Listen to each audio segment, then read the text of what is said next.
It was supposed to be just another quiet Saturday in Crestwood, a sleepy suburb with neatly trimmed lawns and a long history of pretending everything was fine. But by sundown, helicopters whirred above and black SUVs lined Maple Drive.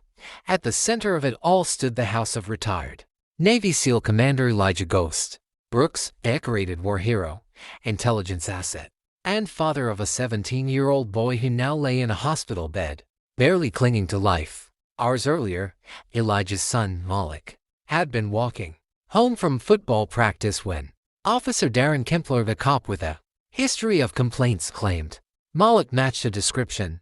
Malik complied. He raised his hands, but the dash cam later showed what the body did not.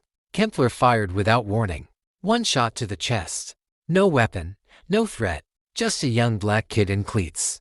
Word spread fast. Before local media could sanitize the story, the footage hit the internet. The outrage was immediate. But for Elijah, rage didn't come in shouts or protest signs.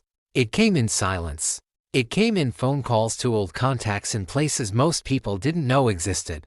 And it came in a message that was intercepted by military intel just before midnight. I will handle this myself. By 1 a.m., special forces had deployed. Not because Elijah was dangerous, but because he was unstoppable. This was the man who led a 6-man team through enemy territory to rescue a downed pilot. The man who disappeared into Syria for 72 hours and came out with intel that changed the course of a war. Now that man had a personal mission, and no one could be sure where his line was anymore. Kempler was placed under protective custody, but word was Elijah was already tracking him. When the special operations team surrounded Elijah's home, they didn't come as enemies, they came as brothers, hoping to de-escalate. His old teammate, Ramirez, stood at the door, voice cracking. Ghost, this isn't the mission. Inside, Elijah sat at his kitchen table, his son's blooded jersey folded neatly beside him. He looked up, eyes hollow. The mission changed. Outside, the country watched. Some saw a father pushed too far. Others saw a threat. But everyone knew the same truth. Justice delayed was no longer justice denied.